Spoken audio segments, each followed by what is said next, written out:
What's up, Kyle? How's it going? Thanks for having me again. No, thanks for coming back. I know it's been a few years. Like we're at 600 shows. You were 232. So Yeah, I was here, I think April 2022. Been a while. Yeah. Been a while. Things have changed a little bit since the industry. That would have been the high, right? That would have been the That would have been midpoint? probably close to peak. Yeah. Peak COVID. And I think that are the younger generation having a hard time understanding that this is not that was not the norm. This is the norm.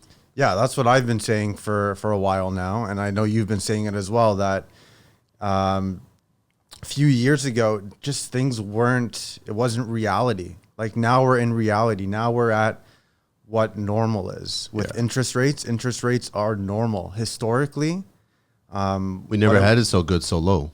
Yeah. Right. It's just when they're almost at zero, it's everybody's just taking out money and building, and now the money has sort of dried up. But these are just normal times.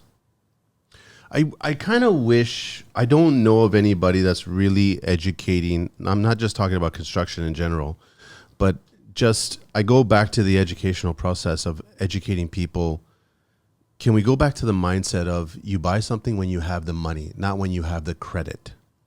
Yeah. You know what I mean? Like that doesn't exist anymore, to buy something when you have the money. A lot of people, and it's unfortunate because I've even seen renovation companies pop up where they have the lawn signs and they're like, pay $50 a week for your rental. You know, so they're obviously financing this stuff, right? So like they're trying to get more clientele. I don't think they're actually financing it themselves. There's actually third-party companies that's what they're do the doing. financing. Yeah, they're bringing them in, but they're offering that, get this rental now and we'll do a credit. But as a business owner, you still have to pay your payroll.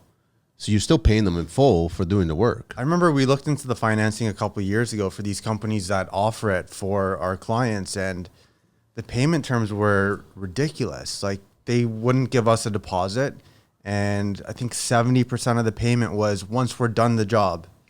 Like it's too risk. It's not going to work. No, it's way too much risk, right? Yeah, for sure. How's everything? Well, let me first share the details. So 2x2 Construction, Kyle Springer's here, 647-425-0292. You can find them all over IG under 2x2 Construction, the numbers and the X. And then website, www or no? Yeah, just 2x2construction.ca. Okay. And then quick shout out to Brian. I'm wearing his Target contracting. I haven't spoken to Brian in a bit. I think he's been busy. He's been trying to build his own little self-contained kind of units on his property. He's a little bit northeast of the city, and he's bought some land, and he's trying to, and last time he was on the show, he was having a little brief conversation about fighting the government on trying to get approvals for these units because they wanted him to treat them as if they're self-contained dwellings, which is not the idea of what he was trying to build. He was just trying to build some small bunkies on his land for people to come enjoy Mother Nature kind of thing, and just, you know, like take a look at this and just kind of a step up from tent, you know what I mean? Is basically what he was trying to build, but the city wouldn't give him the approval. So I don't know if that battle's going on or if it's over or whatever, but I'm wearing this tee today, which is great. But I want to get, talking to you, it's always great. I mean, I'm respectful of what you've built so far. And for such a young person, you've got such an old person's mentality. You know what I mean? You probably have paid attention to a lot of people ahead of you and realize these are better ways of doing this, you know what I mean? Instead of doing what the herd is doing, right? Which is really, I'm seeing it in a massive rash right now. I'm seeing a lot of young people making a lot of mistakes in the construction industry now. When I look at it from afar, these mistakes are going to make these people leave the industry. And then now I start looking at things where, like I was mentioning to you off mic, I get approached by a lot of young tradespeople just getting started out. They got their education. They did the pre-apprentice. They did a bunch of stuff to get all their ducks in a row. And now they're looking for work, and we're not hiring you right now. We can't hire you right now. And that's the problem. So then basically, what do you think is going to happen to this young generation? I think they're going to leave. They're going to have to find some sort of employment somewhere and get some money coming in, but it ain't going to be the construction industry. I think a lot of people, especially in construction, think more short term. I'm trying to think decades out, 10, 20, 30, 40, even 50 years. I still want to be working in this industry and in business in general until my 80s. Yeah. Because I just feel like I would get bored in retirement. So that's why I'm thinking more long-term and trying to make more long-term decisions instead of short-term. Sort of going to what you were saying about like saving up the money before you actually buy something.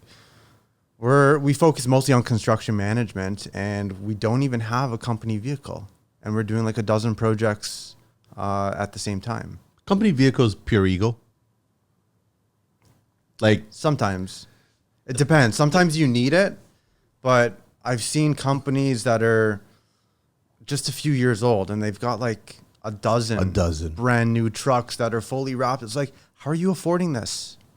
obviously that money is coming from the pricing of the jobs that you're doing, and obviously it's coming out of the profit margin that you're acquiring.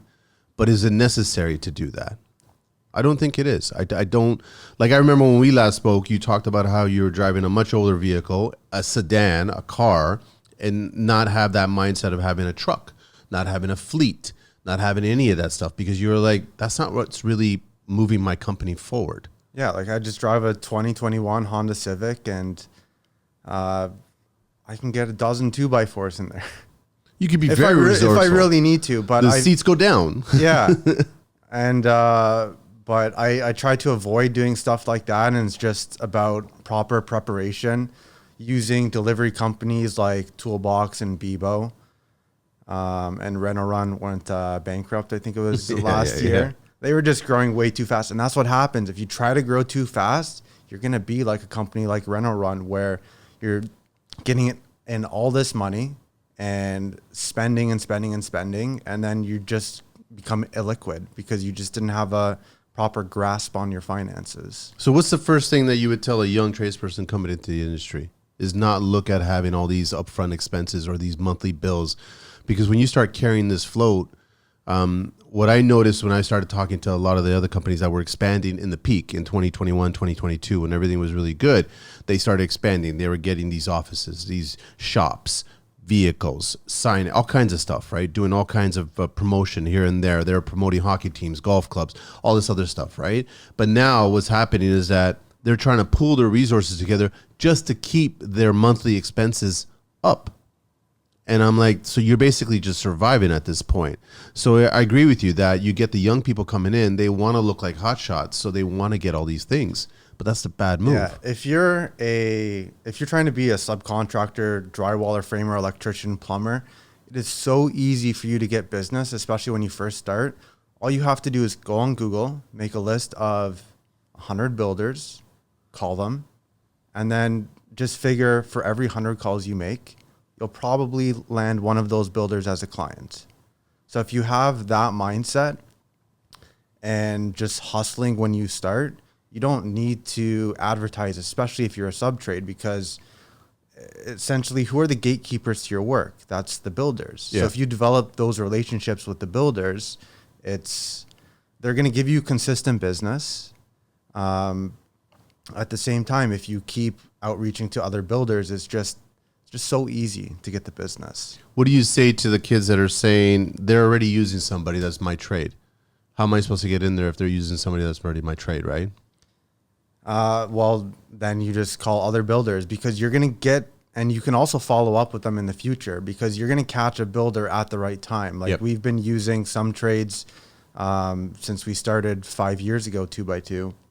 Like, for example, our drywaller, Rob. We use Rob for almost all of our projects. I know you've used him before. He's been on the Rosati? show. Yeah. Oh, I didn't know that. Okay. Yeah, we've been using him since 2019, since our first drywall job. There's been a couple times where we've used other drywallers, depending on scheduling and timing and costing. But he was always your first call. He was always, first call. But that's the thing about it, is that you can't be deterred by builders saying, I already got a guy. I mean, I've used the same guy several times until that person either scheduled or made a mistake and didn't want to own up to it. So all of a sudden I'm like, here's an opportunity. Now you want to come in, give it a try, and I'll give you a try. And that's how you start building relationships. Yeah. For me as a builder, if you make my job easy on the site, I'll make your job easy and your business easy, where I can just give you almost all of my work. Yeah. If you make my life easy. And you do that for every trade. I try to, but there's some trades that just don't understand the game of business and relationships.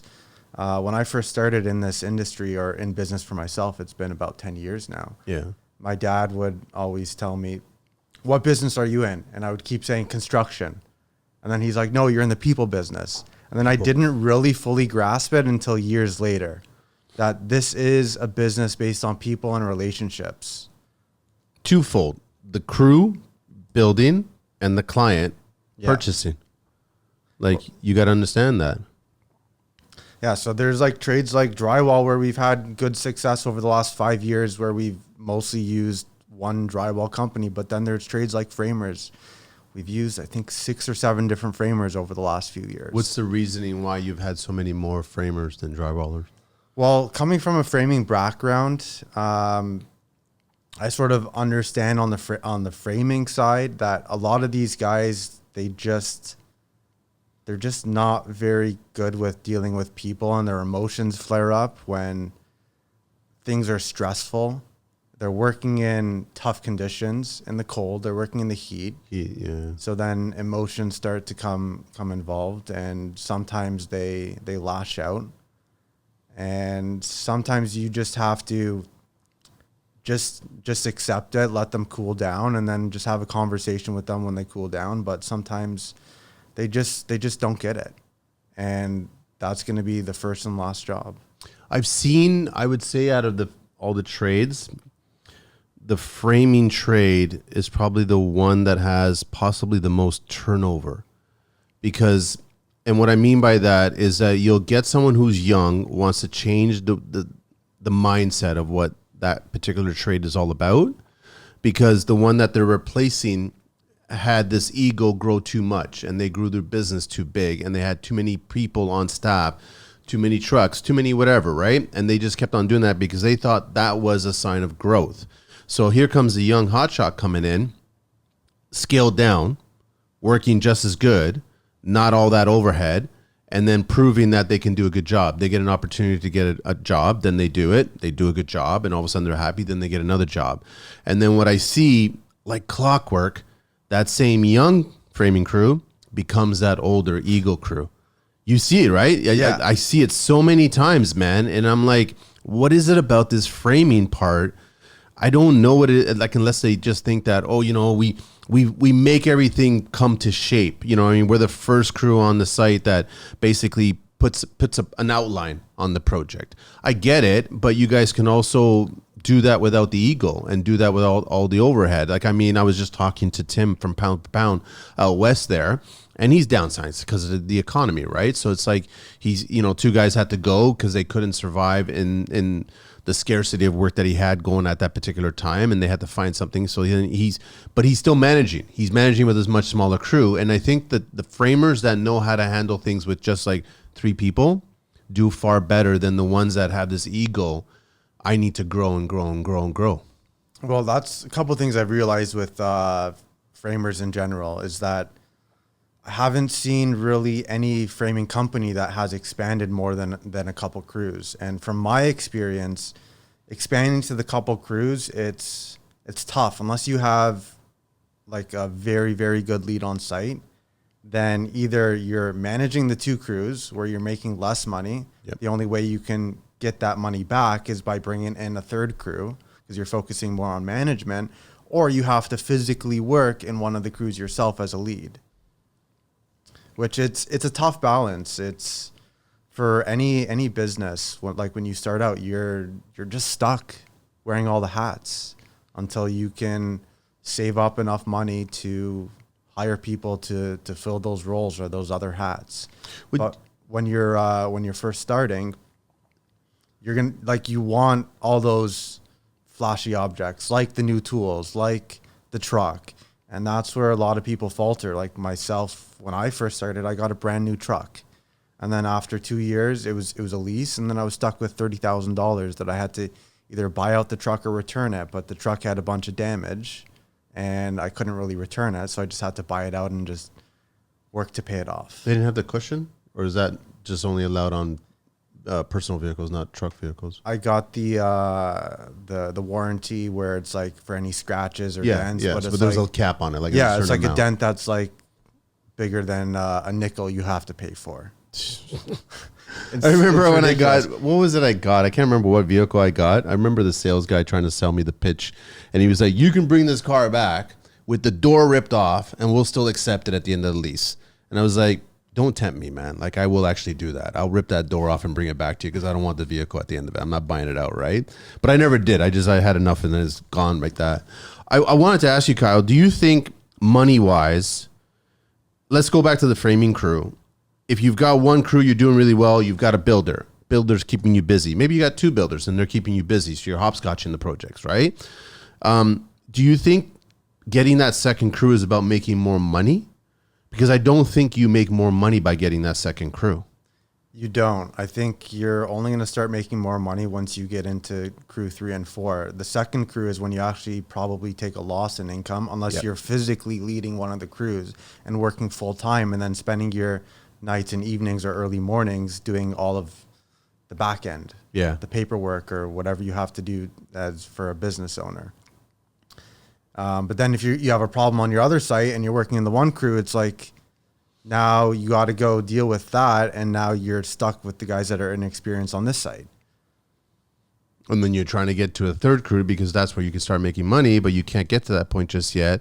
To get a third crew, now you got to get like 3 or 4 builders on your side that are you're the first phone call, which is challenging to do. The hardest part of business, which I've come to realize, is not finding the clients. It's finding the talent and retaining the talent. Keeping it. Yeah. 100%. Because like you said, there's a lot of turnover in this industry and framing specifically. But today is the talent understanding what they were billing in 21 and 22 and part of 23 isn't the same number today. I don't think people have fully got there to realize that. I think it just comes down to what their expenses are and the cost of living. And this is what they have to make. Yeah. So they're just going to keep searching and searching and searching until they find someone who's desperate enough to pay them that inflated wage because they have no other choice. But you as a business owner and you got a client, you're submitting your numbers. You have a rough idea of what the median would be on that hourly rate or that scale for that particular trade. So you're submitting numbers to a client that way. And now you can't find somebody that's of that parameter. And now you're left in a pickle at that point. You can't really hire the person who's charging more because now it's taking money out of your pocket. Yeah. Or you have to hire someone that's more green or fresh and you just have to train them. But again, that takes your time as the business owner. Your time as a business owner, right? So these days, you're not on the tools anymore. You're done. You're managing now, basically. You're managing crews. For the most part. Yeah. Like we don't have any in-house workers. So even for labor and handyman, we use a company you build. You had Matt on the show, I believe. Okay. And we use his company for anytime we need handyman or labor work. That's how we can subcontract everything. Like I still keep some tools in my car. Sometimes you're at a job site and you like the fence closed down and you have to resecure it. Take some like tie wire and or just board up a window because framing is done and it's raining and you're doing mechanicals. Yep. Sometimes you don't have a choice. You have to do those small little tasks, and that's why I still keep some tools in the car. But trying to move away from that and focus more on the office. Luckily, I have a team in the office supporting me. But I'm trying to spend my time more 3 days in the office, 2 days on the site. We had a site manager start earlier this year from January. He left in around June because he wanted more money. So he found another position. So he's there for less than 6 months? Less than 6 months. He was doing a good job? He was doing an okay job. I don't think was worth more than what we were paying him. Okay. And so his new employer, he actually applied there 6 months ago. And the employer at the time said, well, you don't have enough experience. So now 6 months later, the employer apparently reaches back out and says, hey, we've reconsidered and we want to hire you. At the higher wage. At the higher wage, yeah. So I told him, I'm like, you realize what they're doing. They're just hiring you because they have too much work. And then once they don't need you and they find someone else, they're going to let you go. Yeah, of course. And on top of that, the other red flag that I pointed out that he obviously ignored is he only gave us 2 days notice because the 2 days notice that he's leaving you guys? Yeah. That's such a nice, smart move. Exactly. And because his employer said, or the new employer said, either you start Monday or we're revoking the offer. And see, that's a bad move on their part. But it's also like, you should see the red flag. Yeah. If they're going to do that to you, like right at the beginning, what are they going to do to you when you're working with that employer? Like a company like that, you're just a number to them. Yep. They're going to replace them. It's guaranteed. For sure. Whether it's in 6 months or a year from now, they're going to replace them. Somebody else is going to come along. Young guy? He's in his, I think, late 30s. Okay. All right. And he doesn't get this yet? Or is he just new to the industry? He's been in the industry for probably a decade. Huh. But that's the generation. They'll go wherever the dollar goes, which is really stupid when you should really go where the relationship goes. Like, I still stay in touch with every person that has worked with me, and we have been on good terms or we left on good terms, whether they worked for me for a period of time as an employee or as a sub or whatever, and then they wanted to go someplace else and work someplace else. I had no ill feelings or anything like that. I still speak to them. I still have their phone numbers in my phone, and they still reach out and they'll text me and they'll talk. You got 10 seconds, Manny, to talk? Sure. But the ones that burn, the ones that would tell me I'm out of here in 2 days, then I have no time for you. It's definitely, don't burn any bridges. When I was working for people, I tried to always leave things on good terms. If they decided they don't want to keep things on good terms, that's up to them. Even with sub trades that we use now, even if we're not going to use them again, I try to keep things on good terms because it's a big industry, but at the same time, it's a small industry. A lot of people know each other and people talk. So you have to also do reputation management, and you just can't be a dick as much as you want to. You just can't. What's your focus, Kyle, in the office there for the 3 days? What do you want to achieve in those 3 days when you're in the office? It's more so giving support to the site supers on site, as well as focusing on other business aspects. In terms of the support on site, for example, there's always fires that pop up that sometimes the site managers don't always have time to deal with. So if an inspector comes to site and is like, I don't like this or this, you need to talk to the engineer. That's what I would be doing. Yeah. I would deal with the engineer, deal with the inspector, and try to solve that problem. You don't want that time being consumed by your site, right? Exactly. So the main things that the site supervisor is supposed to do is there's really three main things. There's safety and security of the site. There's quality control, and essentially, I joke, a glorified babysitter. Trade sitter. I call it trade sitter. Yeah. Trade sitter. Yeah. Just making sure that people show up and people clean up after themselves. It's really those three main things. I do like that one little trick I saw online recently where it's like, if you don't want to clean up your mess, just put some cutoffs of wire on the mess, on the debris there, and then everyone will blame the electrician at that point. I'm like, it would actually work, because if you saw a little pile of dirt and you saw some wire there, your first thought as a trade, you'd be thinking it was a Sparky that did it. This is what I tell trades now. If they don't want to comply with something, especially like cleaning up, just say no problem.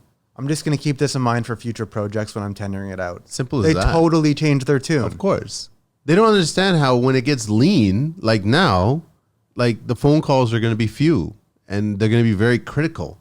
Like you as a business owner, you're going to run through your Rolodex about how did that job go really? Like, how did that trade do? How did that project turn out? Like, you're going to think about all those things before hiring them again and saying, listen, I want you to do this job, and here's the opportunity for you. Yeah, a lot of trades think it's just about the price. It's not about the price. I don't care so much about the price. The price is dictated based on past pricing. So our pricing is fairly accurate, usually within a plus minus 5% on the overall total of the project.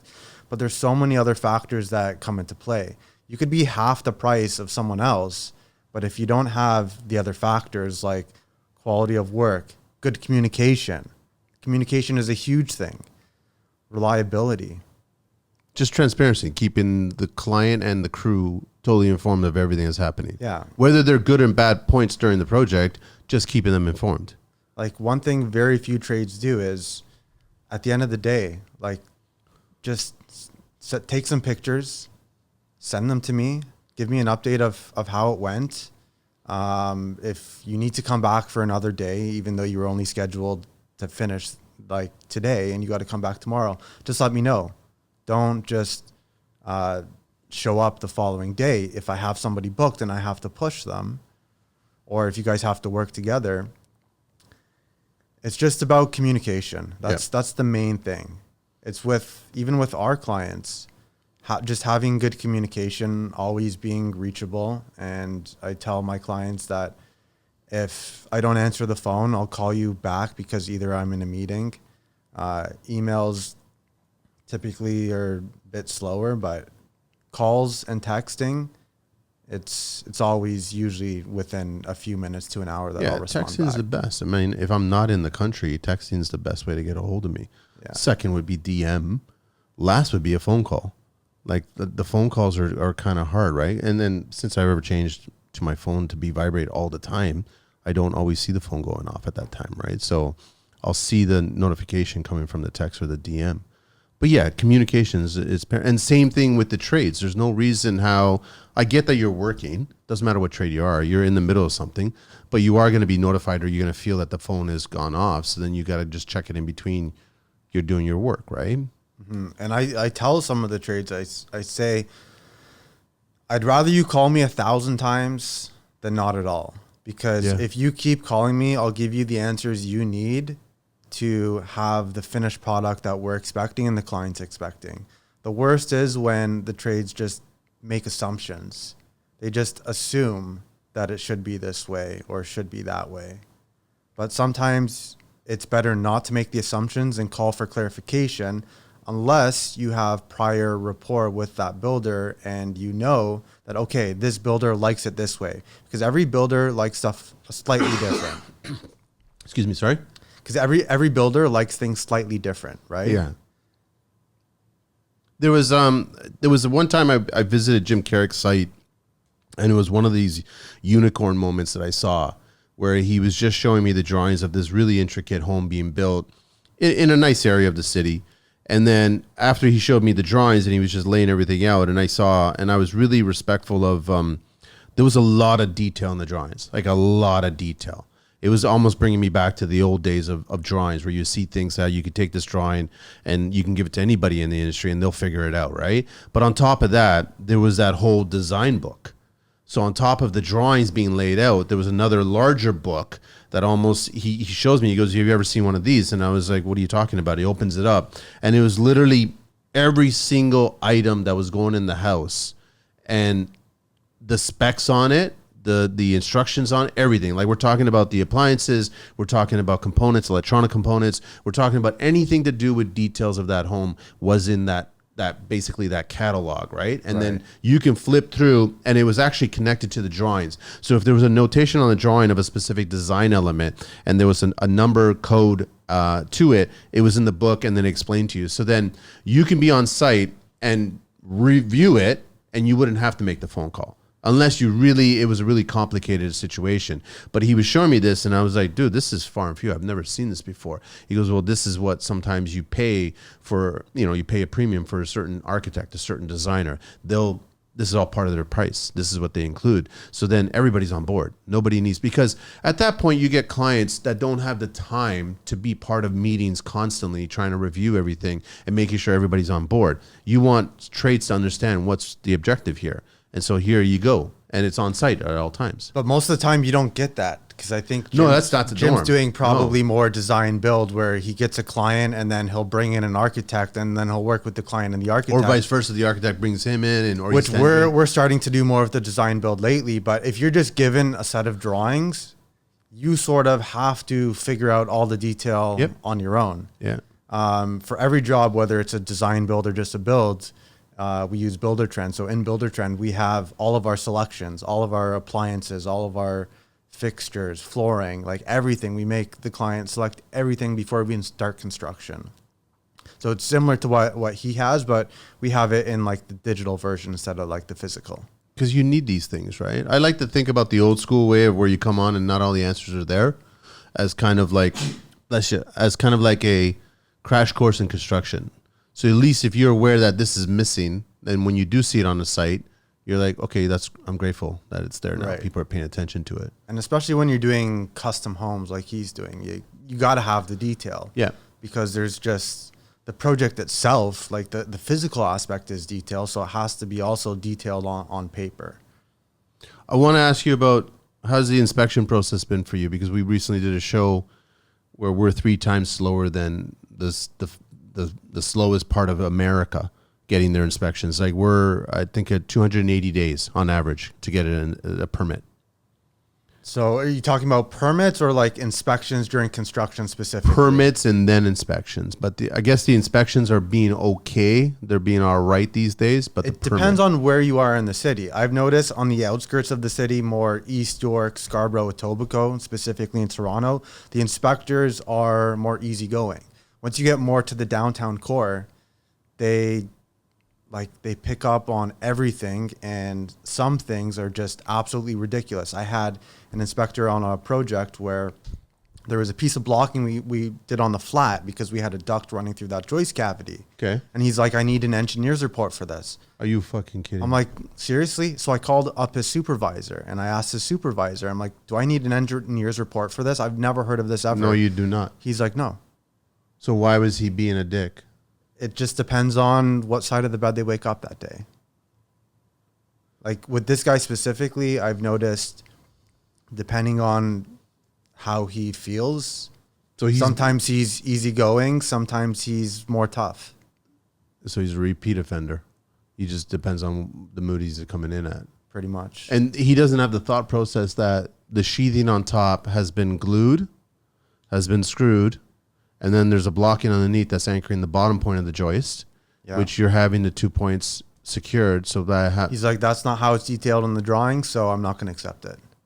But then here's the wicked world of the drawings, where they use the drawings for one purpose and then they don't use the drawings for another purpose. When you see something that was not put in the drawings, but you know is code, and you build it correctly, because if you built it as per the drawings, it'd be incorrectly, and it's an oversight on the building department's point, right? And then you point it out to them going, listen, this is the correct OBC way how to do it. But they won't object to that you corrected an incorrection on the drawings. I'll give you another example with that same inspector. We did in-floor radiant heating. So our HVAC contractor wouldn't do it according to the plans because it was, in their opinion, it was incorrect. They had 12-inch spacing. Who did the HVAC design? HVAC engineer, designer. From the HVAC company or somebody else, or from the No, architect? it was totally separate. It was given to us from the architect. The architect hired an HVAC designer. Okay. So it was 12-inch loops. Our HVAC crew said that it should be 9-inch, 12-inch. It just they've never seen it, and it's just not efficient. Also shows in the drawings all the looping going under the cabinets when it's not supposed to go under the cabinets. So they also didn't put it under the cabinets. So the inspector gets there and he's like, well, why is it different than the drawings? I said, well, the drawings are incorrect. So I told him I can do it exactly per the drawings, but the drawings show that the looping has to go under the cabinets, but you're not supposed to do it under the cabinets. There's no reason to put it under the cabinets. Yeah. So he ended up accepting it this time. I guess he was in a good mood. Same inspector? Same inspector. And because we had the same issue with the basement for the main house, because this was for a laneway house, so we had to get an engineer's report at the time. So I said, you're going to make my client spend another $700 on this. When we gave you the one for the basement, it's going to say the exact same thing. So he let it go that time. Maybe he's not as proficient in framing or in HVAC as he is in framing. Then I had another inspector this week on another site a few minutes away, and he was complaining about the shards from the wood against the PEX pipe when it goes through the joist. So he wants us to clean out all those shards. You're talking about the tear out on the one side. Yeah. Yeah. He wouldn't accept it. Have you ever heard of a tear out damaging a PEX pipe in the history of construction? Never. Yeah. That's just being a dick. Yeah, exactly. But sometimes it's easier just to comply depending on what it is than to fight back on it. So how do you comply with that, Kyle? Like, do you call the plumber because they're the one that drilled the hole? Yeah. Or do you handle it, or do you get a labor on site to handle it? It depends on if the plumber's already done his work and it's just a few shards, then I can just do it myself. Or if next time I have a handyman or a laborer there, they can just do it. But But the plumber was coming back to do some other stuff anyways, so he just took care of it. Listen, I've always noticed plumbers or electricians or even HVAC people, there's three things that they do when they drill a hole. Three things that they do that are good when they drill a hole. First, they check to see the other side that there's nothing there, right? Second, they drill the hole. And third, they wipe the joist to clean all the shards. I've always seen that. Like they just repeat that over and over and over and over, right? So if you're just, I guess, gunning and just drilling, that's how you get a mistake happening, right? Because you'll hit something if you're not paying attention. We've had that happen recently on a couple of projects. The electrician drilled. He saw I think it was like gas line or drain line it wasn't filled with gas. It was just roughen. He saw it on the other side, and he accidentally still drilled through it. So we had to get those repaired, and it happened a couple times within like a week span. It was Warflex, right?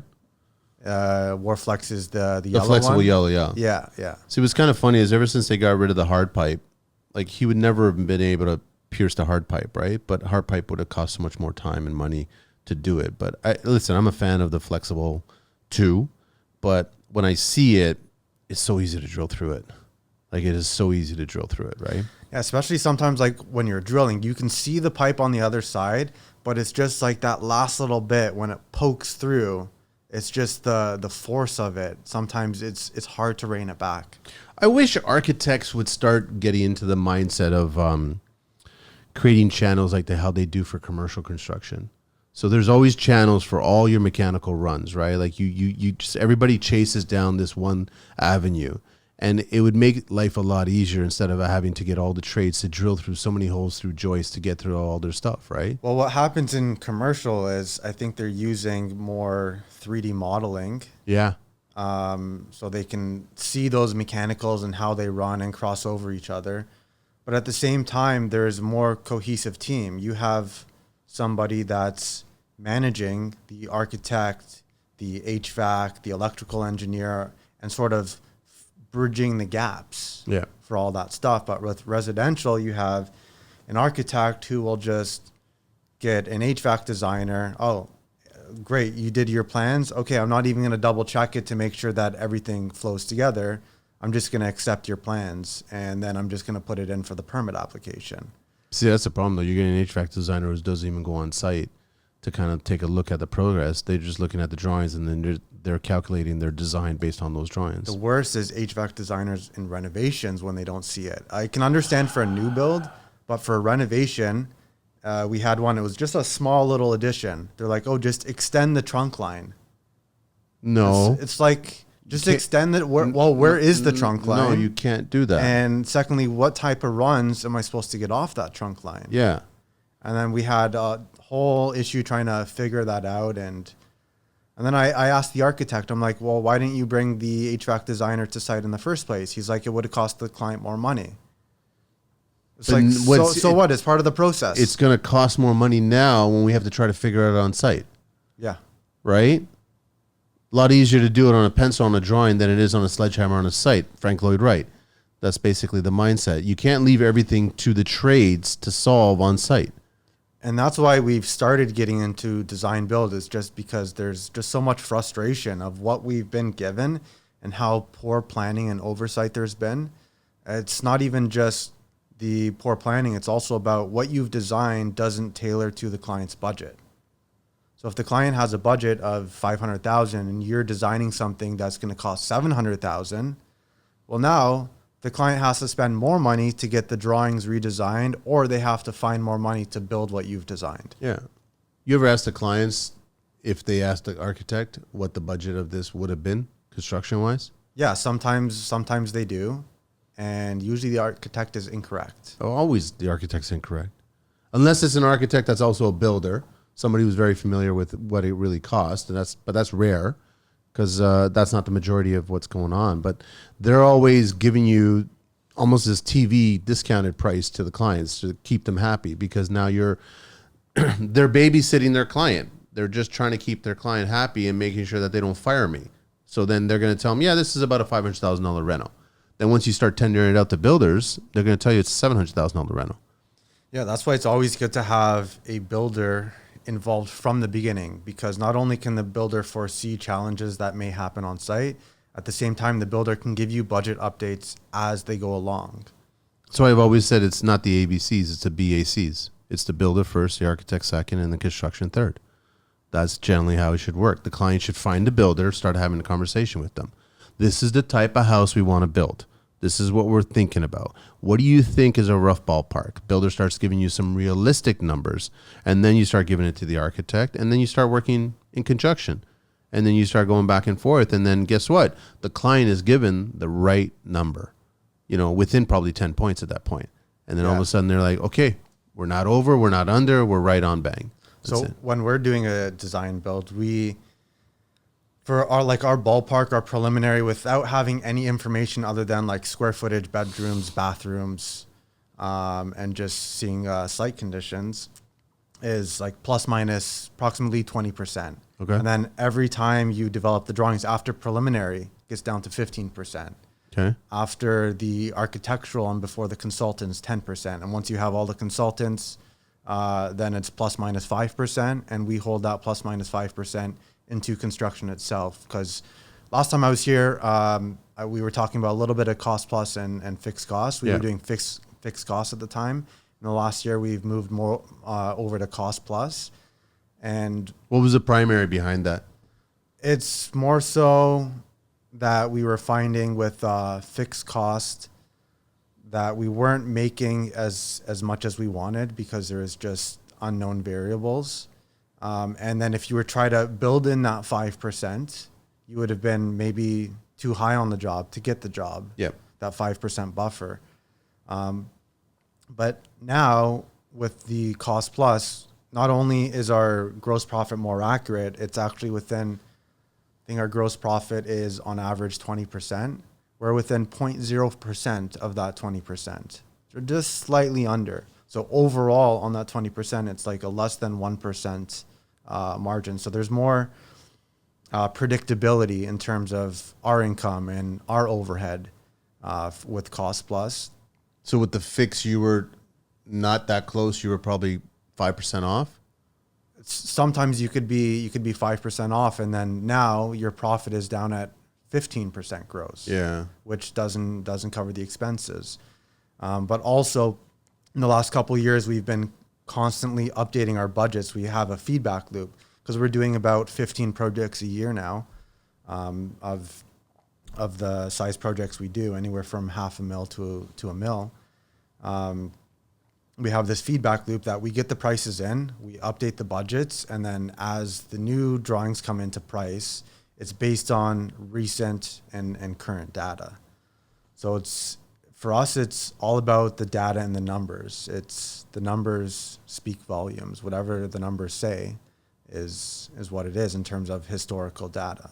So now, what are some of the big numbers that are fluctuating those estimates when you're submitting them?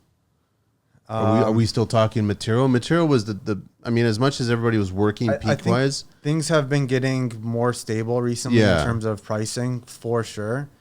We've actually been coming under budget a little bit on the last few jobs. Like for example, siding. Our siding budget, we could not find a siding company that had reasonable prices. We contacted probably 60 to 70 companies over the last few years. Just this year, we finally found a company that has reasonable prices, good communication, and good quality of work. So now our siding budget is going to be about 30% lower than it previously was, just because we didn't have the data and the trades for the lower prices for that line item specifically. But then there's some other things like millwork. Millwork has started creeping up a little bit. I think we were budgeting $500 or $600 a square foot. the cost of material or the labor itself, or just both? The supply and install for cabinets. I think we were doing like $500 or $600 a linear foot. But now with the recent prices that have come in, we have to raise that, I think, like $50 or $75 a linear foot. So what's the pool of data that you're working with? I mean, has it been a steady climb for the last 5 years, so to speak, for you guys, where you guys have been growing like project wise? Yeah, we've been growing project-wise in terms of, I would say, dollar amount, as well as in terms of the number of projects. Like right now we have 12 projects going on For this year, currently. currently going on, but that's not for the total year. What was last year like for you? Last year, I think we had about 10 projects for the whole year. So that 12 projects that we have right now, we still have 3 more that we're starting before the end of the year. Okay. When I was last on a couple of years ago, I think we only had about 4 or 5 jobs at the same time. Yeah. So there's been growth there, but you're still looking back at that data and realizing, okay, so what was the material like? What was the labor like? What was the time like? And you're inputting all that to these projects this year. Well, data from 2 or 3 years ago, we don't really use anymore. It's really, we're just using the last 12 months Okay. because that's going to be the most up to date and the most accurate. You can't use the COVID peak, right? Correct. Because it's incorrect knowledge, right? Yeah. So basically, yeah, you're using 2020, the end of 2023 kind of thing. Yeah, pretty much. Yeah. So basically a year from. All right. And then it helps you get a quote out faster. Yeah, because what we do is we import these numbers into our system, and we have 2 ways of estimating. We have our ballpark calculator, which is just a spreadsheet where we pull out all the values. For example, for framing, lumber and labor, we have a cost per square foot. Cabinets, we have a cost per linear foot. Yep. Drywall, again, cost per square foot. Because we have so much data, we can get these cost per square foot or linear foot values to input into our system. It all gets put into the ballpark calculator, and then all we need to do is to come up with the ballpark is we have to input some data. Is it I'll use laneway and garden suites as an example, because that's right now what our ballpark calculator caters to, is how many stories is it? How many bedrooms, how many bathrooms, and what's the square footage? Over time, you can get that more accurate. Yeah. So, for example, you have a garage. A garage might bring the cost per square foot slightly down overall because there's not as much finishing for the garage. I get it. I understand what you're saying. Are you having are clients surprised when you start talking to them about laneway suites that they cost per square footage more than actually building a house? Are they surprised by that? Sometimes yes, sometimes no. It also depends on the square footage of the laneway suite or garden suite itself, because it's a sliding scale. So a 1-story is going to be cost differently than a 2-story, because a 2-story, you need a set of stairs, versus if it's a 1-story or a 2-story, you still have the same. Let's say you're taking a 600 square foot footprint for a 1-story, and then you just double that, so you have 1,200 for a 2-story. You still have a kitchen in both, but over a 2-story, you can spread out the cost, so it's less per square foot. Yeah. Same thing with a roof or a foundation. It's the same square footage, the same amount of work. That's why a 1-story can cost $700 to $800 a square foot, but a 2-story can cost $400 to $500 a square foot. Is the city allowing us to do? They're not allowing us to do 3 stories yet, right? You Not can yet. maybe do 2 stories on a rooftop deck So kind of thing. we have one that we're doing. It's a 3-story laneway house, but technically it's an addition because there's a corridor connecting the main house to that laneway house. Because it's a commercial residential property, you're not actually allowed to build laneway houses on commercial residential properties. Okay. So you have to have this corridor connecting the two. And so that's how we were able to get 3 stories. So it's an extension of the main dwelling. Yeah, technically. With just a hallway connecting them. Okay. Yeah. And how's that process been? Because I know a lot of people have been having a hard time getting their permits, getting everything ready to go. So we were in that one from the early stages, but they started in 2020. The process on that project. And you're just building now? And we're just building it. We actually signed the contracts for the build a year ago, and a year later is when we started the build, because the city was just taking a long time approving the permit. They also had to go to committee of adjustment for that, so that took probably a year in between. For the commercial one, the zone, that particular one? I don't think they had to change the zone. Yeah, maybe it was. What was just the they had COA to- for? What was the reason? Yeah, you might be right. Maybe it was just doing the residential unit instead of the commercial unit for that extension. Like think that sometimes was I why. wonder what goes on in the building department. Like when they see the application come through, do they just ignore it like someone ignoring a text or something like that? Like I don't understand. Or do they actually just put it in the queue and start working on it? I just don't think they have enough people To work and on enough it. qualified people Okay. to go through all this stuff. We had a laneway suite that we're working on right now, and we applied for a permit revision back in March, and it still hasn't been released because there's some issues with fire code that the city caught after the fact, and they're like, oh, you got to make these adjustments, otherwise we're going to revoke your permit. It's like, what do you mean you're going to revoke the permit? We've already done the foundation. How can you revoke the permit? You've already approved it. Because we had a nosy neighbor. So you were in construction starting, permit approved, issued, Yeah. and then they put a hold like on it. Because the neighbor, we were having issues with the neighbor. He's got nothing better to do other than just bug us and call the city all day. So he was looking into the bylaws, and he saw the fire access route wasn't adequate. It was going through a shared laneway, or shared walkway, which was actually his property. That was the supposed fire route. Then it had to get switched to the laneway. We were actually 3 meters short of what the requirement is, because from the laneway curb to the front door of that laneway house, it's a maximum of 90 meters. If it's more than that for fire access and emergency access, then you just can't build the laneway house unless you have access through the side. But if your access is through the side of the houses, you need 1 meter width of clearance. And if it's over your property line, you have to get an LDA, limiting distance agreement, with your neighbor. But of course, this neighbor wouldn't sign off on it. And then it went back to the city. And so now we have to do fire alarm system, fire shutters. Each fire shutters is another $5,000, and there was 2 of them, so that's another 10 grand.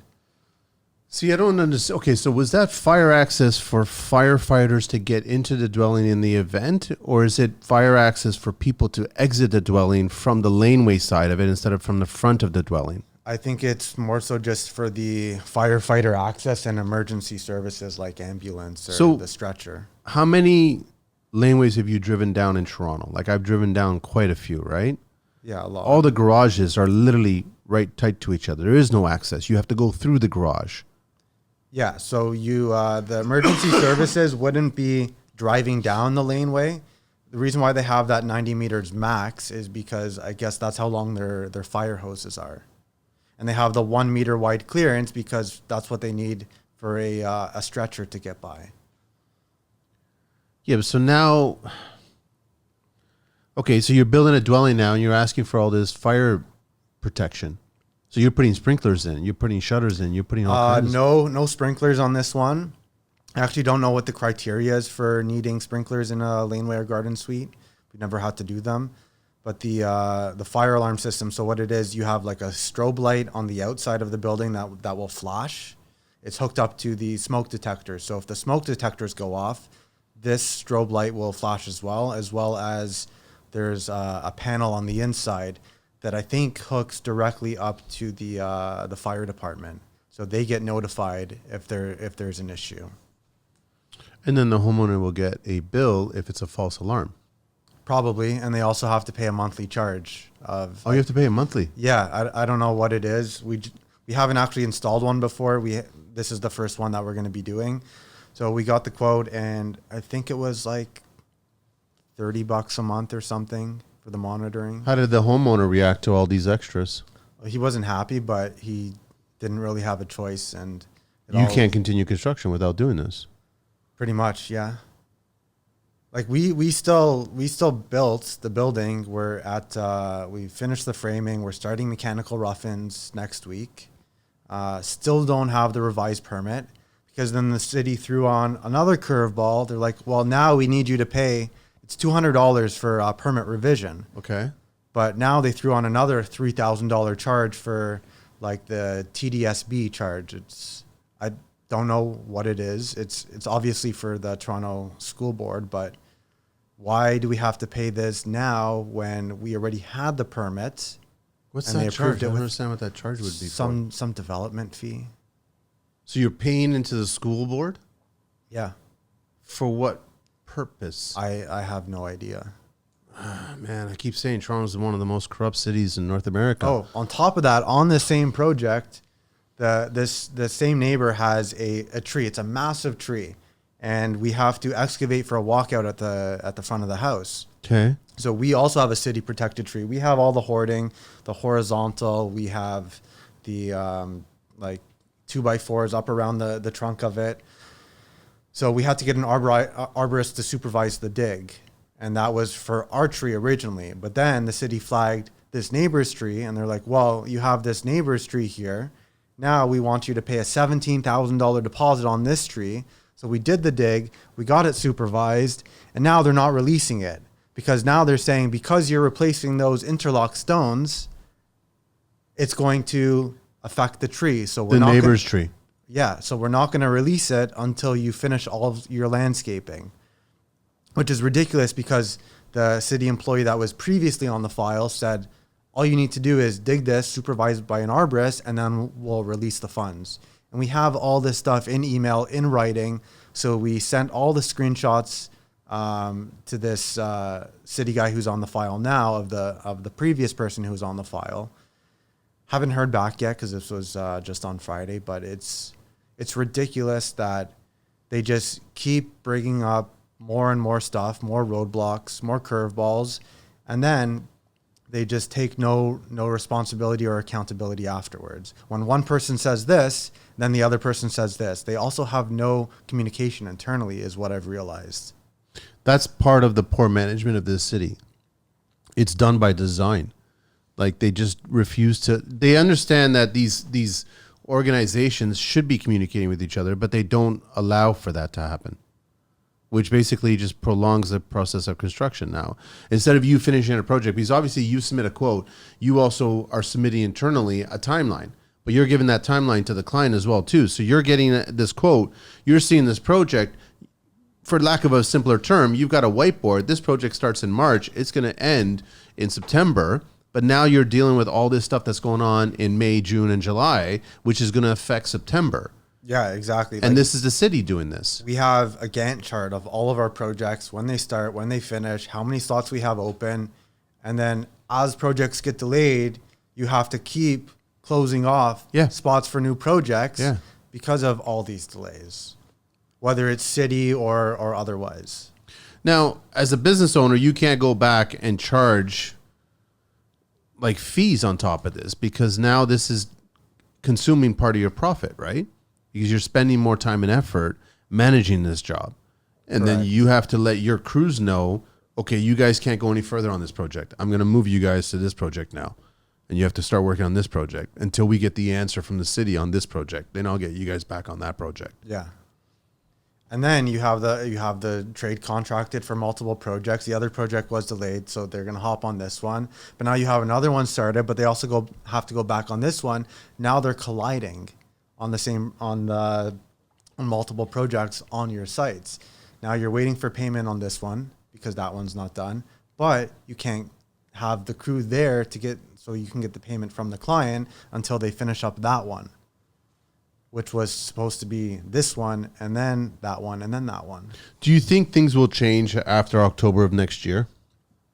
And I say that because of the election, right? Because, Pierre's obviously talked about how municipalities will not be funded if they continue to gatekeep on this, right? Who knows? He sounds genuine. I've heard him speak a lot.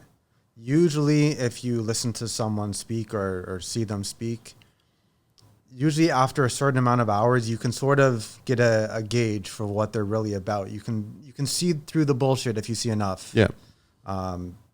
I believe he's genuine, but at the end of the day, he's still a career politician. Of course. So you don't know. It's either going to go one of two ways. Either he's going to reform this country for the good, and people are going to praise him, or he's not going to do anything, and then he's going to get burned at the stake. I think he's going to do something in the beginning, and then I think he will just become what our government is all about. And I don't, you're right, 100%. Career politicians, from the week that they get into power, their political agenda is about staying in power. It's not about taking care of the people. So, there's a cause and effect where I keep arguing with certain government programs that are training new kids to come into this industry, how they're using hot topic buttons to convince kids. I'm just using the word kid. It could be older people getting into construction as well, but people in general getting into construction. And then there's a lot of government funding thrown at these programs to get these people into construction, to start pre-training them to get them into our industry, right? But they ignore us. So we're going through all the crap that you guys are going through, where it's this gatekeeping going on, this permit process. When they started talking dwelling projects and laneway suites and all this other stuff, there was never a media bite of the asshole neighbor that's going to object to any of this, and it's going to create a delay in the process. Never a media bite on that. How that should have been a media bite. It should have been. You should have heard from Ford saying, if a neighbor wants to complain, then they can complain, but they can't stop the process. That's how it should have been, but that's not happening. A neighbor gets the right to complain, and then the city has to fulfill the obligations of listening to that neighbor. But it delays your process, and that's what I'm getting at. So where it's like construction starts, but then it pauses, and then it starts and it pauses. And I'm like, that's not being efficient. So you got this entire workforce coming into this industry, and the industry is fighting the bureaucracy of trying to get projects completed properly. And all we're trying to do is build it properly. Where nobody that I've ever met in construction wants to build something like shit that is going to fall apart. They always want to build it properly and get it done correctly. We understand that building department personnel might oversee something. We understand that an architect might oversee something, engineer, a builder, trade. Everybody oversees things. But if we're all on site and our objective is to correct it and fix it, then let's get it done without the time being wasted. There's so much time. That's the other thing with the building inspectors is they come to site. They're like, this is wrong, this is wrong, this is wrong. And they don't really tell you what you need to do sometimes to solve or correct it. Yeah. Oh, that's for you to figure out. It's like at the end of the day, should not be that way. We need to work together as a team for the benefit of the client and the end user. But for the city inspectors to always fight us on everything, just tell me what I need to do to satisfy you in order to get this passed. It's a liability issue. So I've had enough conversations with inspectors off mic. They can't tell you what to do, because then you could hold them accountable if you do it and it goes wrong. Or at least point me to in the right direction in the building code. And then they'll say, well, you'll get a builder that will say, well, the inspector told me to take a look at this building code here, and this is what I did. And then it's liability. So it keeps on going back to liability. But it's a double edge, because now you got them coming in here and they're using the rule of liability against us. You can't do it that way. It's the same thing with Ministry of Labor. It's the same way. Like you can't. I still challenge any MOL agent, a roofer. Tell me where to tie off, or a framer doing roof rafters. Tell me where to tie off. There's no place to tie off. That's not my problem. That's your problem. You have to figure it out. But if I come here and you're working on that roof and you're not tied off somewhere, even though you physically can't tie off anywhere, that's not my problem. I can still fine you. But even if you are tied off, depending on the situation, sometimes it's even more dangerous. Oh, I know. Now you have a rope dangling right at your feet, and it's very easy to trip on the rope. I mean, that's just a sidebar, but I mean, I do respect the UK things, Irish and also British. They do like almost all scaffolding. Right? But it's a cost thing, right? Yeah. So it's like all of a sudden the cost of the roof to do the roof is going to jump 50%, because now you're going to but the safety is taken care of. Everything's, and then at that point you can get eavesdrops done properly. You can get a bunch of stuff done properly without people doing this Cirque du Soleil act on ladders. You know what I mean? Like, how great would it be if you could set up scaffolding before you even do anything on the build, all around the height that it's going to be, set up a tarp. Now you're essentially working in sort of like a factory. It's a great idea, but then who's going to absorb that cost? Exactly. It goes to the client, and the client will never eat that cost because they want to save it for the bells and whistles later on. How are you? Your clients are word of mouth, right? No, actually, you're promoting almost never. Really? Word of mouth. Yeah, it's all just advertising. Where are you focusing your efforts on advertising? I think the reason why, because our clients are not word of mouth, is we're still a fresh business, 5 or 6 years. And we've only started doing the types of projects we're doing maybe about 3.5 years ago. So sometimes it takes years for those referrals to build up, especially if the duration of the project is 1 year. So by the time a lead comes in, we could sign it in 2 months, or it could be 3 years, and then construction is another year. So really the whole process for us to get through a whole sales and build cycle is anywhere from 3 to 5 years. So it's hard to get the word of mouth out of that. Yeah. So what are you doing? Where are you advertising? We're doing a lot of Google ads. They're working for you? They are working. Are you tweaking them We haven't been tweaking recently, but we're looking at doing that, because the person who does all of our marketing is sort of tied up with doing other things. So we just hire like an admin assistant for him to free up more of his time to focus on more A/B testing of stuff like Google ads. We've recently started delving into Instagram ads.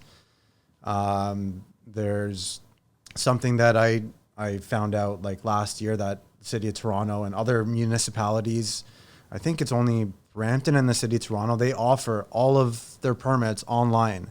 So what I did was I downloaded all of the permits, the permit numbers, the addresses. It also shows the type of project.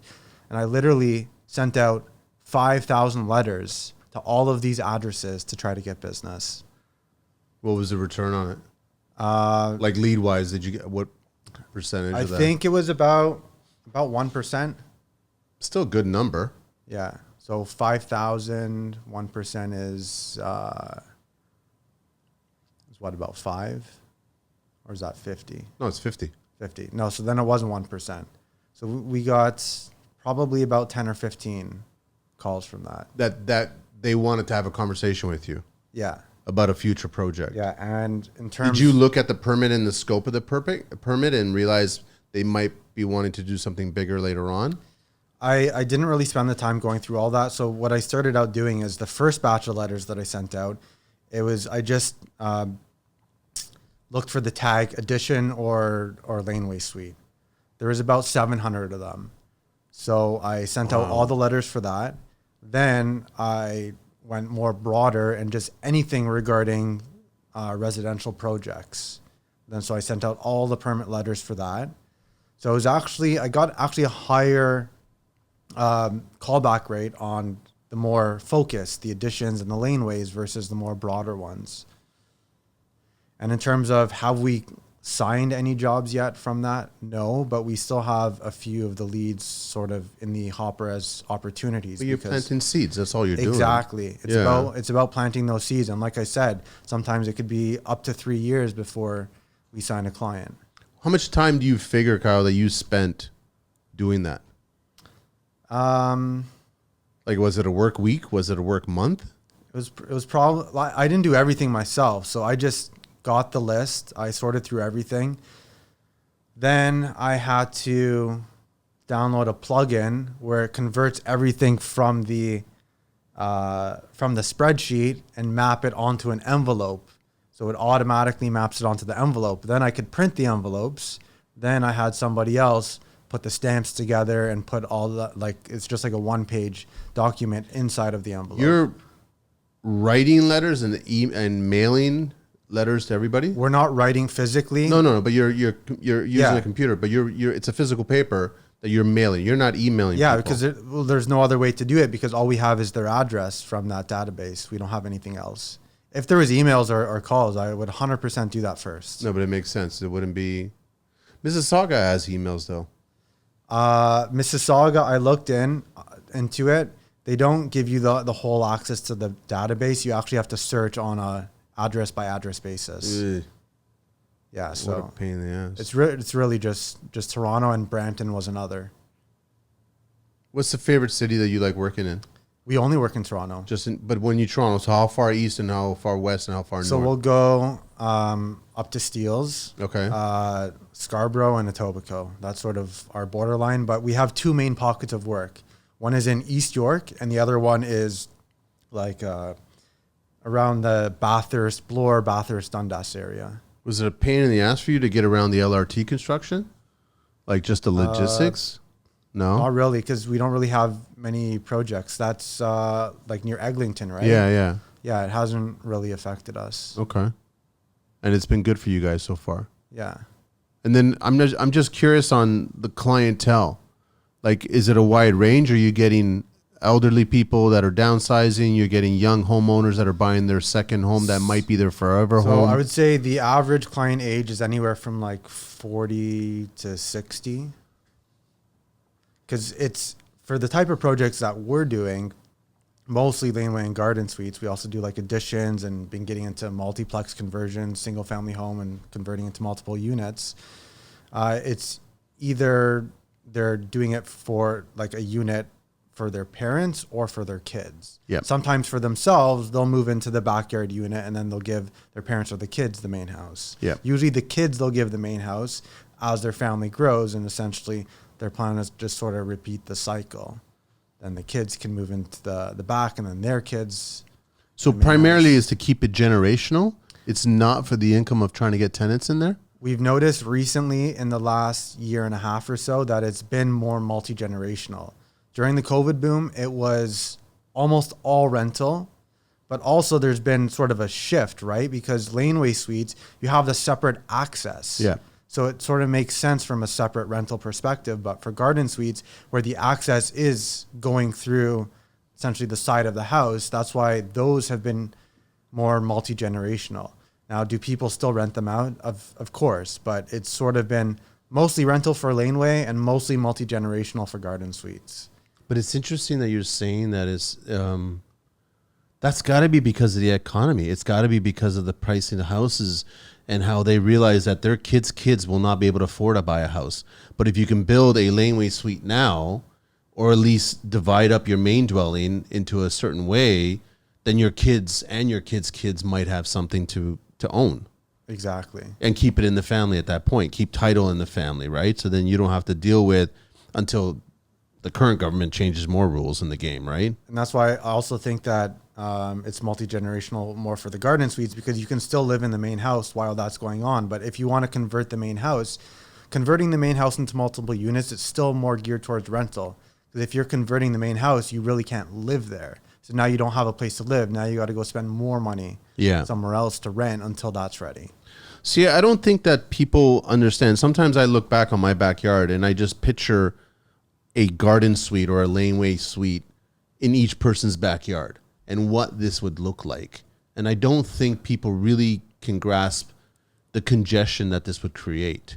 Because for each unit that someone's living there, whether it's a laneway or a garden that has 2 units in it, so now you got 2 tenants and you got 2 more vehicles, right? So parked on the street. Now you times that by every single house that's on that street. The congestion has not really been a factor in this whole thing. Correct. No one's really thought of that. I think by the time congestion becomes an issue, it's going to be so far down the road. But yes, we should start planning for it now. So I'll give you an example for Brampton. Brampton approved the suites maybe a year and a half ago, 2 years. They've only had like 15 permit applications when I checked. That's nothing. A few months ago. Toronto has had, I think now over 1,000 applications. And how many have they had built? Handful. I think it was like 100 or 200. It wasn't many. Yeah. And then there's a certain portion of that 1,000 that have just canceled their permit entirely, which could have been another 5%. It's got to be because of the process. Like, people are getting frustrated on the process. You're getting frustrated by the neighbors arguing, complaining, objecting. Then you got to go to COA, and you got there was somebody on the show and we were talking about somebody was tied in with the government. So then they knew somebody, so they objected to a permit that was being proposed. And ultimately she gave up. She said, I'm not going to fight this because that neighbor was making it too difficult for her to get the approval. Well, because laneway suites and garden suites are as of right, unless you want to do something that's outside of the bylaw, make it taller. Garden suites, you have to have 10% of your lot frontage setback on each side if you want. So if you have a 20-foot lot, you need 2 feet on each side on the lot line. If you want to shrink that down to 1 foot, then you would have to go to committee of adjustment. Okay. But for the most part, they're as of right, and it'll just go right through the permit as long as you follow all the bylaws. And that's what they've recently approved for the multiplexes. So the multiplexes now are as of right, as long as you follow the bylaws. And then another thing that just came out recently. So I think the multiplex has been about a year now.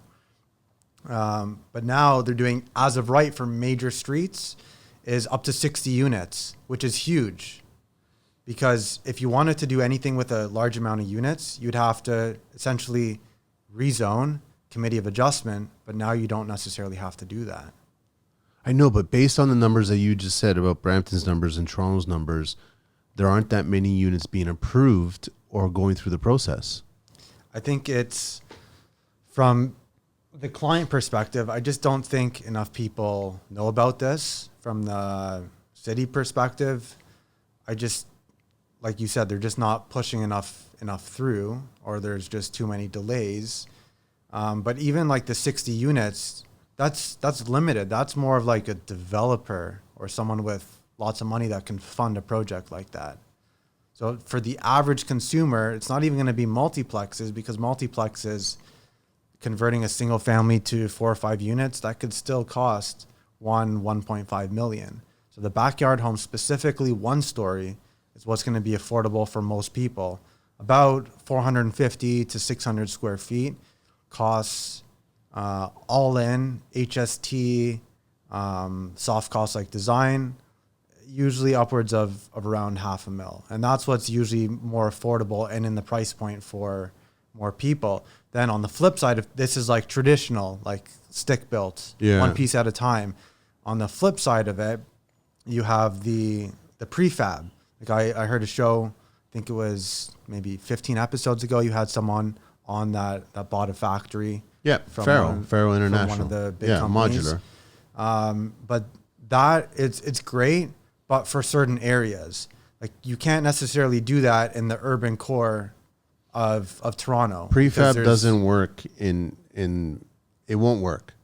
It's great if you have more openness and more land. Yeah. Now, is prefab possible in areas that are more spread out, like Scarborough and Etobicoke?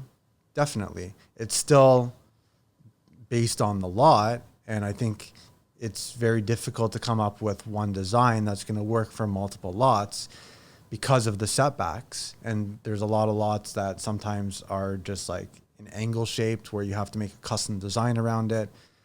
But it's great where you have lots of space. So subdivisions are starting to not be as many as there used to be, because we're running out of land and you got to go more towards the outskirts. Yeah.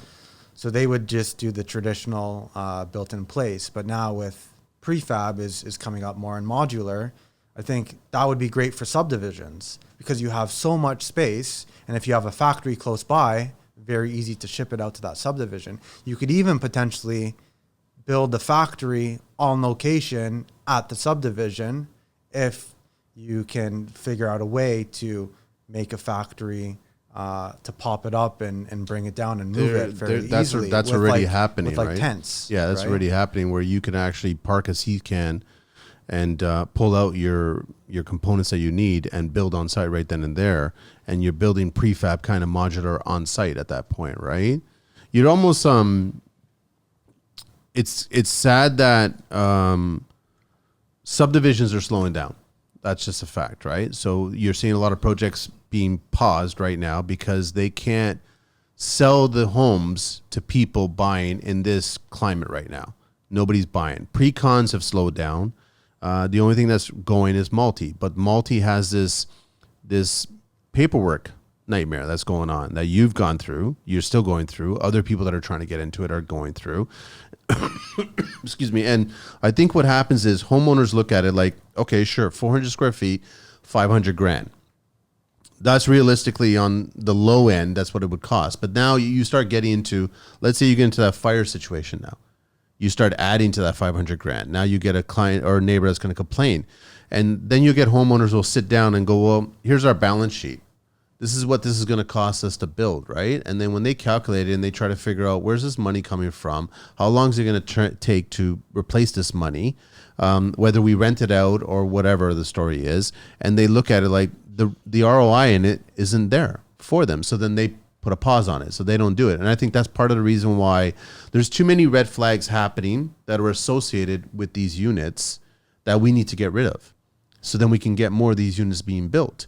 but they're not being built as fast as the media is portraying them to be built.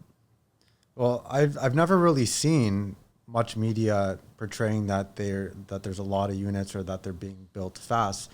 Like from the articles that I've read recently, it's more so like it's more underwhelming. Like, oh, only 30 permits have actually completed construction for garden suites. I saw an article like, I don't know, a few months back regarding that stuff. Remember 2 years ago when Ford was talking about it, we're going to just streamline the process. We're going to get this out. This has been approved and all this other shit. And then every person I know that has been going down this road. Was that 2 years right around election time? Yeah, it was basically, Yeah, like I said, politicians' priority is to stay in power. So you'll say there's certain things just to stay in power. But the thing is, the truth is that they're not doing anything correctly. They're slowing down the process, and you're getting building officials that are not familiar with this process. I think builders probably have more familiarity with it than the building department does. They understand multi. They understand the process and how to build one of these units more than the city does. Like we had one just last week where we were doing a service tie-in for the drains. So we tied in inside the house, downstream of the backwater valve. The inspector comes and he's like, no, you can't tie in inside. It's like, what do you mean? He's like, you got to tie in outside of the house. I'm like, I've built probably more than anyone else in the city of Toronto, and you're telling me it can't be done like this? You've already set precedents in the city to do it this way. And there's also certain sites where it's impossible to tie in the front of the house. You have to go through the basement. Yeah. Anyways, we kept pushing back and challenging him. He's like, oh, my manager is making me tie in through the front of the house. I have some documentation I'll provide you. I'm like, okay, great. Give me the documentation. The next day he calls back and he's like, yeah, it's been approved, because he couldn't back it up with the documentation. Simple as that. Right? But that's what I mean, is that you've got a building department and their inspectors not understanding what you guys are going through. So I almost wish the politicians would start asking the workforce, how should we do this? So we can give them the right answers. But I know they don't want these answers because they don't line up with their bites that they want out there. Yeah, definitely. It's sad that there's so many things in government that could be so much better if they just bring in qualified professionals that actually have experience.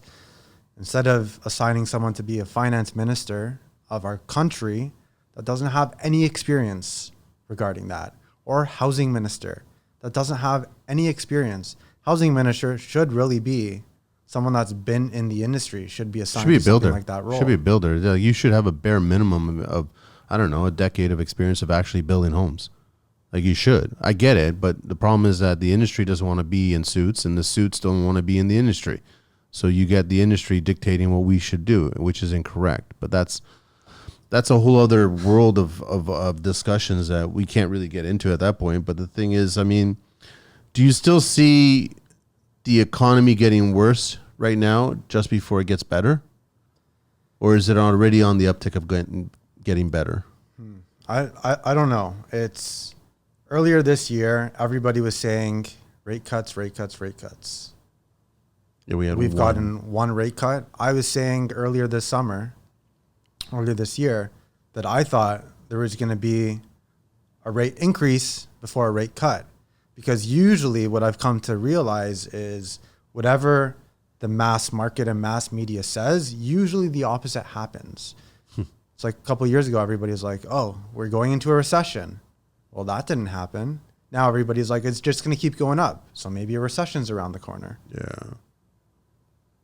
I think it's going to get worse before it gets better. I've been telling anybody who reaches out to me asking me about if there's any work out there, whatever, I said, listen, just hunker down and just prepare, and then set the ego aside and look for whatever work you can. Go back to your original roots, man, and just start figuring it out. And it's like, commend you for making those letters and reaching out and having that idea to even just reach out to that permit angle. Like that will probably generate a lead or two for you because of that. Yeah, and it all comes down to just sometimes taking risks. It costs like $5,000 or $6,000 to send out all those letters. Yeah, between the labor, the letters, the stamps. The stamps are like $1 each. And no way. It probably even costs us more than that with the labor. But if you get a lead out of it, that turns into a client or even two. comes down to LTV over CAC. That's lifetime value over client acquisition costs. Yeah. So if your average job size is $500,000, costs you $5,000 to get a job, that's 1%. So just figure 1% of sales is going to get you the work that you need. Are you getting approached by kids, like people right out of school wanting to get work from you, or No, not I haven't really? had that. Yeah. Because you're ingrained in the workforce, right? You've got experienced people in the workforce that are coming at you. Yeah, like right now, I mentioned earlier, we're hiring for a site manager role, and there's people that want ridiculous amount for very little experience. Guys that are in their early to mid 20s that are wanting $90,000 to $100,000 when they've only been in the industry for 4 or 5 years. They're not thinking long-term relationships. And I'll just share a real quick story of somebody that I met 6 years ago in concrete. It was his first year, young kid. His dad's in the business, had such a strong work ethic. 6 years later, he's making 200 grand doing the same job, but he's worked his way up in the ladder for the same company. He owns his own house and he has a rental unit. And he's still young. He's in his early 30s now. He's doing really well. He works hard, but he understood the value of that relationship. He started at the bottom, regular rate that they offered him, and then he proved himself. And here you go, 6 years later, he's making a lot of money doing what he loves doing, and he's providing for his family, and he's got a nest egg that he's growing. These kids of today, I've joked over and over, they want their age in their hourly rate. That's what they want, right? Which I think is too high. I think you have to prove yourself first. And then also understand that if you work with this business, they'll work with you. And then you never know what a year from now is going to be like, and so on, 2 years from now, and then all of a sudden 6 years from now, where you're going to be at. So to that point, you have a lot of the younger generation complaining how they can't buy a home, and their parents' generation could afford to do that. Now, I understand that things are different now than they were before, but one thing that I just sort of put together as you were speaking is that the generation above me, like my parents' generation, they usually would work for an employer for a long period of time. Yeah. So is that correlated to being able to afford a home? I don't know, but that's just one thing that I just realized now. I think it has something to do with it. If you're more loyal to an employer and you develop your skills and your value to that employer, you help grow that business, you will be rewarded. But now you have people that are bouncing around for, like you said earlier, for $1 or $2 an hour extra. Yeah. And they don't realize that if you do that, at some point you're going to be capped. Maybe you're capped at $30 an hour, $35 an hour. How are you going to make that $200,000 a year? You can't. The only way you can do that is being loyal to an employer and help grow the business. You don't have equity in the business, but you'll be compensated in terms of salary. Yep. I think there is truth into that. And I think also what's really valuable is someone sticking with a company when they're having a downturn, when that company is struggling, when they're having a hard time getting those leads coming in. If they start to understand that they want to be a part of this team, there's value in there. And back to that concrete company, no employee, there's probably 23 or 24 employees there. No employee in that company is making less than 100 grand. These aren't site supers. These are concrete people that are making, nobody is making less than 100 grand in that company. So it's like they've positioned their business a certain way and they attract a certain kind of person and they want longevity. 100% they want longevity. They want people to understand that this is a career now. This is what you're thinking about, and we want to see you thrive and have an end game. Like you said earlier in the show, how you're thinking way ahead. They want these same employees, these tradespeople, young ones, to understand that 30 years from now, this is what you could potentially be making. This is what you could potentially have achieved over those years, right? Those decades at that point. Versus the generation of today is like, I'm going to have to leave and go get another job for $2 more, right? Yeah, like our site manager, site super, Joel, has been with us for 3 years. His 3-year anniversary just came up. And I told him, I'm like, I want to work with you for the rest of our careers. I want to work with you when your kids have kids. That's the type of long-term thinking that I have. You're talking about Joel from Laneway. No. Oh, different Joel. Okay. Yeah. All right. I thought it was Joel. Can't be that many Joels in the city. There's not that many. No, I can't be. All right, let me do the 12 questions here, Kyle. 2x2 Construction, 647-425-0292. You can find them all over Instagram on that same handle and his website. What's your favorite construction word or phrase? Fuck. What's your least favorite tool? Least favorite tool. Well, I hate the sound of a multi-tool. Yeah, me too, especially a DeWalt one. Are you a DeWalt guy? No, Milwaukee. You're a Milwaukee guy? Every DeWalt tool that I have or have had in the past has always failed on me. Even a stapler. The stapler doesn't even have the staples come out What do you mean, properly. a regular stapler or just a A spring DeWalt one? stapler, yeah. Really? Yeah.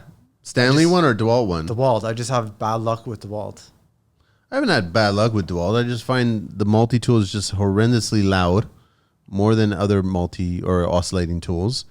I'm not a fan of it. And I like that meme that's going around where it's like Dumb and Dumber and the most annoying sound in the world. And you cut to the DeWalt tool being used. It's like, that's exactly it. What do you miss from your childhood? The freedom and no stress. What construction sound do you love? I like hammers, swinging, banging the nails, framing. Production. Favorite beverage? Red Bull. Red Bull, really? Red Bull. The energy? I was trying to quit caffeine. I went from coffee to Red Bull. Is that an upgrade or? Well, I'm trying to stop Red Bull entirely, but it's tough. What turns you on and off in construction? Turns me on in construction is getting new jobs and new challenges. Turns me off in construction. I know last time I said change orders. I'm going to say that again as well. Yeah, change I hate orders, them. pain in the ass. Do you thrive on the no's when you're trying to get leads and you're getting people saying, no, we just can't do it right now. We don't have the budget. We don't want to do maybe next year. Well, if you have the mindset that if every time someone tells you a no, your next yes is right around the corner, then sometimes you enjoy the no's. There's going to be truth in there one day, one time. Favorite curse word? Same as the first one, fuck. What's your favorite vehicle, any mode of transportation? Honestly, I'm just happy with my Honda Civic. There's nothing wrong with it, man. They last forever. What profession other than your own would you like to attempt one day? Maybe an engineer or just something regarding business. I love business, and I'm fortunate to have my two passions, business and construction, mixed into one. What profession would you not like to do? Drywall taping. Yeah, it's not one of my favorites, man. I'm impressed with good quality, but it's not one of my favorites. Last question. If heaven exists, what would you like to hear God say when you arrive at those pearly gates? Welcome. Kyle, man, it's good to see you. Thanks so much for making the time Thanks for and having me. catching us up and continue doing some good work, man. Seriously. Thank you. And you as well, because your voice, it's a powerful voice in the industry. Thanks. And I tell people you're like the Joe Rogan of construction. Yeah, but I've heard that several times, and it's fun just talking to you guys. And like I said before on mic, I don't swing the hammer anymore. Maybe that'll happen one day, but we'll see. But it might be on my terms because I think I've had my fair share of good and bad in the industry, right? So I'm very respectful of people that are still doing really well in the industry, right? I'm just trying to pay attention to it, and then I share the information. Whether what you guys do with it, do with whatever you want with it, right? Like you're at 600 episodes right now, and I've probably listened to about half of them. Nice. Just the amount of knowledge that I've gained and soaked up, like essentially for free. Yeah. Which is, it's crazy now. You can learn whatever you want for free. Just take an hour and a half time, listen, and then also reach out to other people. That's what's been going on, which is really well, right? Traffic. Sit in traffic instead of listening to music. Listen to a podcast. Listen to a book. Music today sucks anyway, man. I'm only listening to the old school nowadays, but that's it. All right, Kyle. Thanks so much, man. We're out of here, Angelina.